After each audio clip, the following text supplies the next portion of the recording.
All right, y'all. We back with my boy Eric Dickson, my dog. Now, the last video we talked about you committing to McKendree University, right? Right, right, So you right. get to McKendree. What was the difference between being a college athlete or high school athlete and a college athlete? I think the biggest thing is one, learning the system. Two, you playing with people that come from like all different walks of life. So like I come from a big city. I'm playing with people that come from like middle Illinois, southern Illinois. I played with a lot of boys from the St. Louis area. Mm-hmm. People from like Washington, Florida. I had a couple of teammates from California. Right. I made connections from all over the world, really.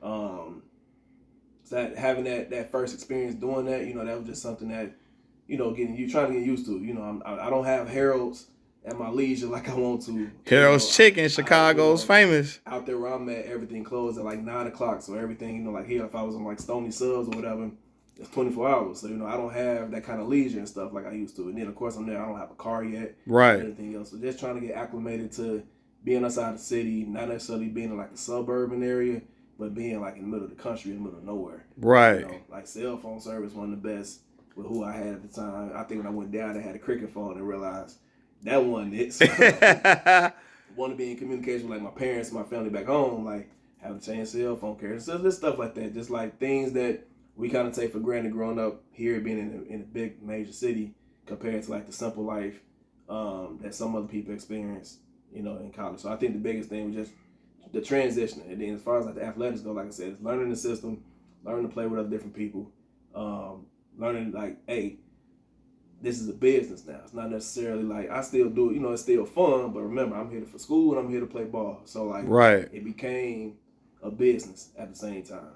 So let me ask you this: was your scholarship like renewed yearly, or was it on a year-to-year basis, or was it for all 4 years? So essentially, it's all 4 years, but within the 4 years, if you want to keep your money on a year-to-year basis, you got to still do what you got to do academically. And seeing that my academic pitfalls, I'm not gonna say necessarily got me there because you just learn some things as you grow on. At least Right. you're supposed to. And you spoke about how you lost out on D1 offers due to not performing academically in high school. Right. Right. Right. But I mean, it worked. Everything worked out the way it needed to, and I'm actually happy and grateful that I did go to McKendree versus a big school.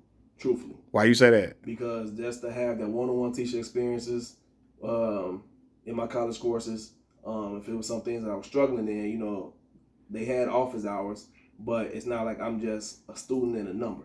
Okay. They got to meet me and talk to me on a personal level, and that's one thing that I think actually enhanced and accelerated my academic career to where even now I take academics more serious.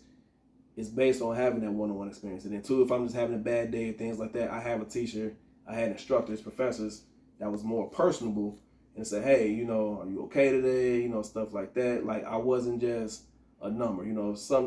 Life happens and it's like, hey, yeah, you can turn this in. Like, just having that full open door communication with my instructors, I think was way better. Then also too, having a smaller community of a college campus, you still did everything as the big schools, and even then you could have traveled for your other activities. But like I said, for me, I'm all about family. OTF, I'm all about family. So having that kind of structure at Simeon and also having somewhat similar to that at McKendree, even on the academic side of it, I felt like it worked better for me as I became older and as I progressed through the years. Okay. So you speak about, we did the transition athletically.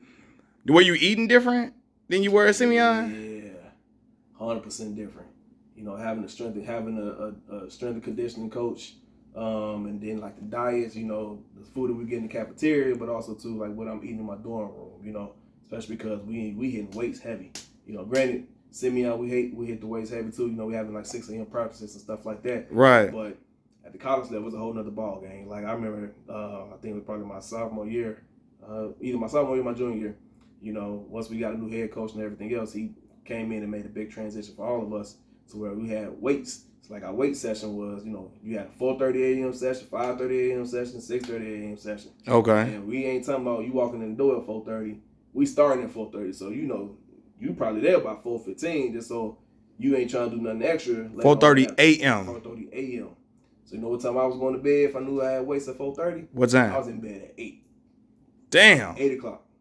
As a college student, being in bed at 8 o'clock is really crazy because most time we away from home, Right. mama not around, we want to be up all night. We can kick it. We in the dorm. Nah, it wasn't. I ain't had time for that.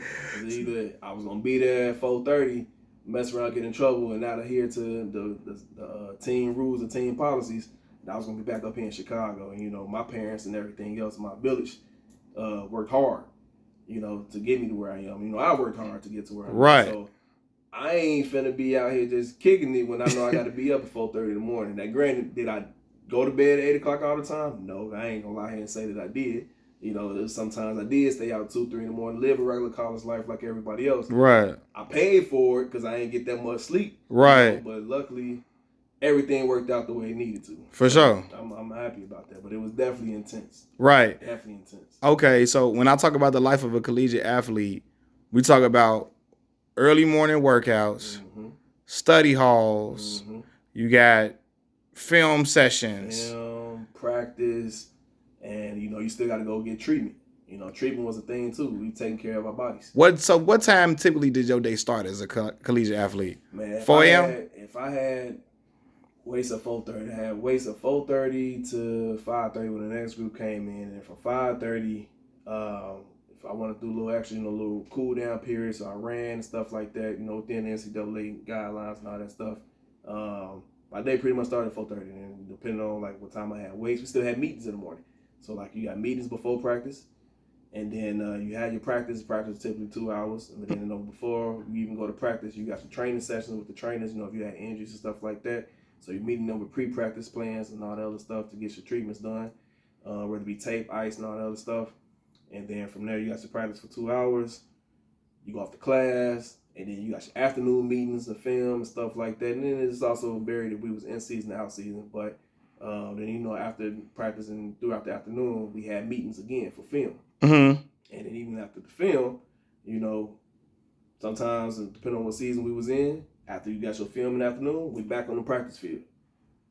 Damn. I'm still in class. And then for me, because of what my major was, which was sports medicine, I got to be at all my practices, my films, my weights, and everything else. And then whatever sport I was assigned to, let's say like soccer or baseball, whatever else, and I'm on a medical staff. For sports medicine, whatever sport you were assigned to for your major. Right. Okay. I was at their practices, at their games, and even doing their treatments. Whether it been before practice, after practice, whatever the case may be, to make sure those athletes was up to par for their particular sport. So I had some long days, some real long days. For sure. So all around the clock, just busy. Yeah. Okay, so I wanted to transition into this conversation, which is it's a little on a somber note. Okay. While you're in school, sophomore year, your high school teammate, childhood close friend, Demarius Reed, right? That's how you pronounce it? Demarius. Yeah. Demarius Reed is killed while a student athlete at Eastern Michigan University in Ypsilanti, Michigan. Right. Describe your relationship with Demarius. Yeah. Yeah, with Demarius. Man, it's probably the best friend anybody could ask for, truthfully. Me and D Reed, we've been together since we was like kids. We ran track at Foster Park, so like the after-school programs I talked about and everything else. We ran track in our younger age. We played like floor hockey with each other. So like we've been around each other since we was like 5 or 6 years old. Okay. So like even before I even met you in Sykes, like Demarius is one of my main go-to guys. Right. Not just a teammate to me, my workout partner, classmate because we went to high school with each other and stuff like that. And then even on National Signing Day, we sitting on the table with each other. So this has been somebody that's been a part of my whole entire life. So to lose somebody like that, you know, granted, blood couldn't make us know any closer. You know, my parents knew his parents and vice versa. I knew his family and everything else like that. So it really hit home. So to hear that, I was in the middle of the season, got a phone call early that morning and just got the news about everything. It crushed me, you know, and I would say that's something that changed my life and how I move around in my adult life as I made friends with peers over the years. Just because trust issues that came around it and things like that. But his death is definitely one that stuck with me pretty hard. Okay, I want to discuss some particulars around his death. Okay. He was killed in an attempted robbery. Yeah. Okay. While he was on his way to his apartment, right? He stayed in the student apartments. Right. Somebody tried to rob him and end up shooting and killing him, correct? Mm-hmm. Wow. The guys were eventually caught, correct? Yeah.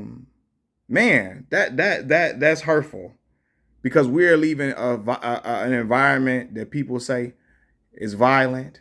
Right. You're going to college. Right. In a world that people feel like you're supposed to be protected in. You're on a college campus. Yeah. And then something happens. And you say it affected how you moved and everything like that. Did you ever live in fear that something like that could happen to you possibly? I didn't necessarily live in fear by it, but being where I'm from, being from the South Side and everything else, that's something that always stuck with me. So you always, even just walking from Simeon, walking home, because I didn't have a car in high school either, so I walked home sometimes, and always being mindful of my surroundings. So, that's something that always stuck with me. Yeah. And even now, that's just here within the city. So I'm at my home base. You know what I mean? So now I'm in a whole nother city, whole nother town. Some things you just don't forget, and some things that you take with you as you continue to grow. One thing anybody that's been close around me will know, hey, I'm always on my P's and Q's. I'm looking over my shoulder, just because I got to. Mm-hmm. Now I've always been that way. And then it came the thing too, just being your brother's keeper. So even if, me and my guys who was walking, like in high school, who was walking from school to the bus stop, that's make sure we all get to the crib safe. Right. At the end of the day. So that stuff stuck with me. So even now I'm in a new city. I don't hardly know probably anybody. I probably had 2 or 3 people with me. But just through conversation, you find out, how most people, you may not have talked in high school or anything else, but you meet somebody from your city. So now, we got to look out for each other because we from where we from. For real, for sure. So having that with me, my homegirl, Brianna, finding out she was from Chicago and stuff like that through conversation. Shit, we was, that's my sister to this day, still to this day. Like we locked in. Mm-hmm. And then of course through conversation too, my boy Brandon Walker, he pretty much took me underneath his wing, being from the Louisville city, and we became a family at that point. So just having that aspect of it, and having that situation we had with Demarius, and then this transpiring. I've always been on the defense, and being mindful about where I'm going at all times. For sure, that's definitely you got to move a little differently after hearing something like that. I mean, but even growing up here, we're conditioned to move a little differently anyway. Were you able to make his funeral when you went in? Yeah. Okay. Yeah, I did. So I ended up, and it's where I love, having. That's why I say being where I played ball at. My teachers understood what it was, having open communication with them to tell them like, hey, look, this ain't just somebody I went to school with, like this is a family member in a sense. Right. So, like in most jobs, they always say if it ain't somebody in your immediate family, like you can't get that bereavement time off. Especially college coaches, football coaches, they really stringent on letting you leave and all that. That's why I asked, were you able to attend the funeral? In the middle of the season. Right. You know what I mean? So we in the middle of the season. I was like, hey, look, it's no way possible that I can play ball right now. Like mentally I ain't there, emotionally I ain't there. I'm doing more damage to the team, and it just ain't gonna be a good outcome for us. So luckily, recognizing my emotions, luckily my emotional intelligence was what it was at that time. Right. So feeling the way I was feeling, and what Demarius meant to me and how much he impacted my life, it's a no-brainer that I'm gonna be there. Right. If I was gonna have to just go AWOL for us, like I was gonna be there. Right. You know what I mean? So, but luckily, academically, like my teachers was cool with it. My coaches was cool with it. If anything, my coach even came up to the funeral, to the wake. Wow. That goes a long way with a player. Yeah. He came up to the wake. Luckily, like we was also playing up in this area anyway. We was playing out of Indiana at St. Joe's. But he showed up. And wow. like, that meant a lot to me, just because he's here to support his players at the same time. For sure. And that's something you don't get that even at a D1 level. You may not get that all the time. So having that space to where they allow me to go. This was your head coach? This is one of my positions. One of the position coaches? This was my D coordinator at the time. Oh, wow. Okay. My D coordinator at the time. Yeah. Came up and went to go support me. And they was like, hey, whatever you need, full support and everything else, they gave me that. Got you. And that's definitely special, and that's something that goes a long way. You know, so your player run through a brick wall, you do something like that for him. Yeah. Speaking about you and Demarius, I keep saying his name right, Demarius.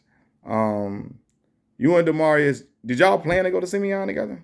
No, man, it's funny. It's funny how that actually happened.